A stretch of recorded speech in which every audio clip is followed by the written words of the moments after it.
कक्षा 9वीं गणित अध्याय 2 प्रश्नावली 2.5 प्रश्न 10 निम्नलिखित में से प्रत्येक का गुणनखंड कीजिए।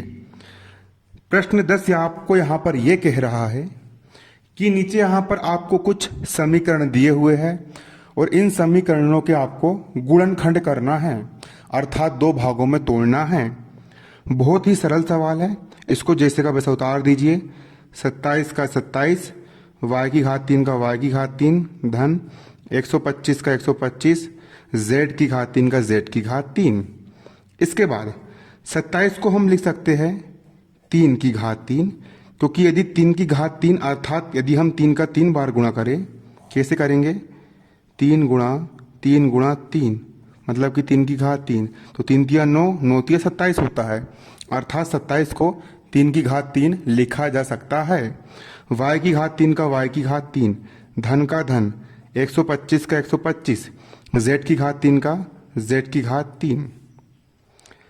अब यहां पर देखिए 3 की भी घात 3 है और y की भी घात 3 है, तो इसे 3y की कुल घात 3 लिख सकते हैं, क्योंकि पूरे कोष्टक की 3 घात 3 मतलब 3 की भी घात 3 और y की भी घात 3 धन का धन, मतलब कि इसको ये लिख सकते हैं और इसको ये लिख सकते हैं। तो 3y की घात 3 इंटू वाई की घात 3 को हमने 3y की होल घात 3 लिख दिए। 125 को 5 की होल घात 3 लिख सकते हैं, क्योंकि 5 की घात 3 मतलब 5 गुणा 5 गुणा 5 और 5 25, 25 पंचे 125, 5 की घात 3 मतलब 5 25, 25 पंचे 125, 5 का 3 बार गुणा हो जाएगा, अर्थात 125 को हम 5 की घात 3 लिख सकते हैं, क्योंकि 5 की घात 3 को हम हल करेंगे 5 गुणित 5 गुणित 5 करके तो 125 ही आएगा। इसलिए 125 लिखो या 5 की घात 3 लिखो, बात बराबर है। z की घात 3 का z की घात 3। अब 3y की यहाँ पर हो गई 3y की होल घात 3 धन का धन, 5 की भी घात 3 है और z की भी घात 3 है, तो इसको हम 5z की होल घात 3 के रूप में लिख सकते हैं। तो यहाँ पर क्या हो जाएगा? 5z की होल घात 3 मतलब 5 की भी घात 3 और z की भी घात 3। अब यहाँ पर एक सूत्र होता है, एक सूत्र काम करेगा।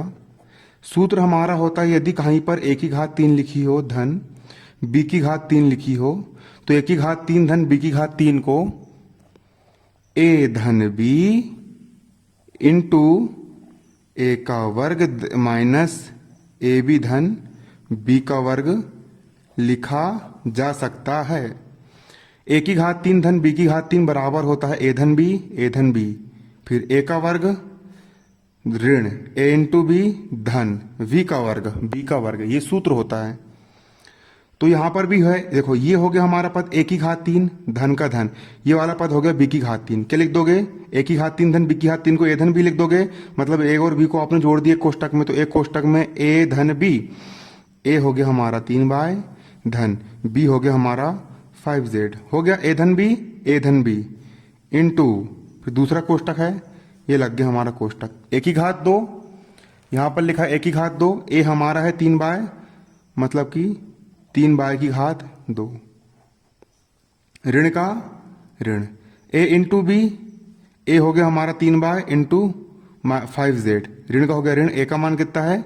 3y है, यहां रख देंगे 3y इंटू बी का मान कितना है? 5z है, तो यहां पर रख देंगे हम 5z, रख दिए धन का धन, धन के यहां पर क्या हो जाएगा? धन। देखिए a की घात 2, a की घात 2, ऋण का ऋण, a इंटू बी, a हो गया 3y, b हो गया 5z, तो a इंटू बी, धन का धन, b की घात 2, b यहां पर है हमारा 5z, मतलब कि 5z की घात कितनी हो जाएगी? 2, और ब्रैकेट बंद। बन गया हमारा सूत्र, a की घात 3 धन b की घात 3 बराबर a धन b, 3y धन 5z a धन b इंटू a का वर्ग मतलब कि 3y का वर्ग माइनस a इंटू बी धन b का वर्ग मतलब 5z का वर्ग। इस प्रकार से कोष्टक खोल लिया जाएगा। अब यहां पर हो जाएगा हमारा 3y धन 5z इंटू, अब यहां पर इस पूरे कोष्टक की घात 2 है, मतलब 3 की भी घात 2 और y की भी घात 2, 3 की घात 2 मतलब 3 गुणित 3 और 3 तिया होता है हमारा 9, y की घात 2 का y की घात 2, ऋण का हो गया ऋण, 3 गुणित 5 और 3 5 कितना होता है? 15, y इंटू जेड का वाई जेड, धन का धन, और कोष्टक का वर्ग है मतलब 5 का वर्ग पचम 25, जेड की घात 2 का जेड की घात 2। ये कोष्टक बंद। देखो यहां पर आपको एक सवाल दिया था, ये वाला सवाल, इस सवाल को आपने दो भागों में तोड़ दी, पहला भाग जे और दूसरा भाग जे, और यही हो गया आपका आंसर, यही हो गया हमारा आंसर। अब देखिए, अब 10वें का ही यहां पर एक सवाल आपको और दिया गया है, और इस टाइप के सवाल पेपर में जरूर पूछे जाते हैं। दूसरा सवाल यहां पर क्या कह रहा है, हमारा दूसरा प्रश्न है यहां पर 64 m की घात 3 माइनस 343 n की घात 3। यहां पर सवाल दिया गया है 64 m की घात 3 माइनस 343 n की घात 3। इसके आपको गुणनखंड करना है, इसको आपको गुणनखंड के रूप में तोड़ना है। सबसे पहले हम यहां पर हल डालेंगे, हल डालने के बाद सबसे पहले सवाल को जैसा का वैसा उतार लेंगे। सवाल है हमारा 64 m की घात 3 माइनस 343 n की घात 3।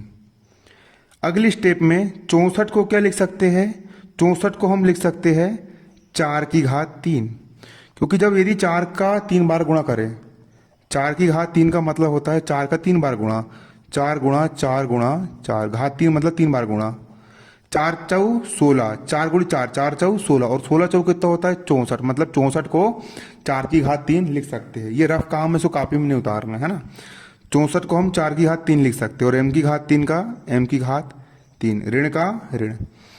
343 को हम लिख सकते हैं 7 की होल घात 3, क्योंकि 7 की घात 3 मतलब 7 गुणा 7 गुणा 7, और 7 7 49, और 49 सत्य होता है 343, मतलब 343 को हम 7 की घात 3 लिख सकते हैं, और n की घात 3 का n की घात 3, 4 की भी घात 3 है और m की भी घात 3 है, तो ये हो जाएगा 4 m की होल घात 3, ऋण का ऋण।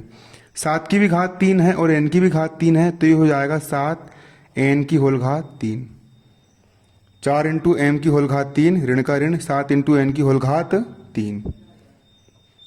इसके बाद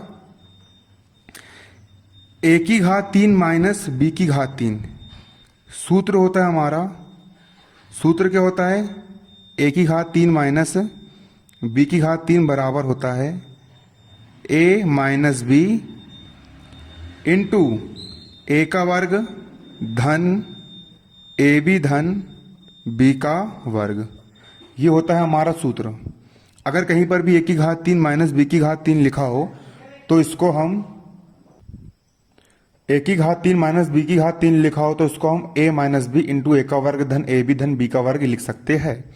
ये हो गया a की घात 3 माइनस b की घात 3, इसको हम लिख देंगे a माइनस बी, मतलब ये हो गया a 4m माइनस b हो गया हमारा 7n, a minus B into a का वर्ग, a यहाँ पर हमारा 4m है, मतलब कि 4m का वर्ग, धन का धन, a भी लिखा है, a हो गया हमारा 4m और b हो गया हमारा 7n, मतलब कि 4m इंटू 7n, धन का धन, b का वर्ग लिखा है, b हो गया हमारा 7n, मतलब कि 7n का वर्ग, और ब्रैकेट बंद। सूत्र में मान रखना a माइनस बी, कोष्टक का कोष्टक, a का वर्ग, धन का धन, a इंटू बी, धन का धन, b का वर्ग मतलब b का वर्ग। अब 4m का 4m माइनस 7n का 7n। अगले कोष्टक में इस पूरे कोष्टक का वर्ग मतलब 4 का ही वर्ग, और 4 का वर्ग मतलब 4 गुणी 4, और 4 चौ होता है 16, m स्क्वायर का m स्क्वायर, धन का धन, चर सत्ता हो जाएगा यहाँ पर 28, m इंटू n का mn, धन का धन, 7 का वर्ग 7 7 49, और n के वर्ग का n का वर्ग, कोष्टक बंद। और यही होता है हमारा आंसर।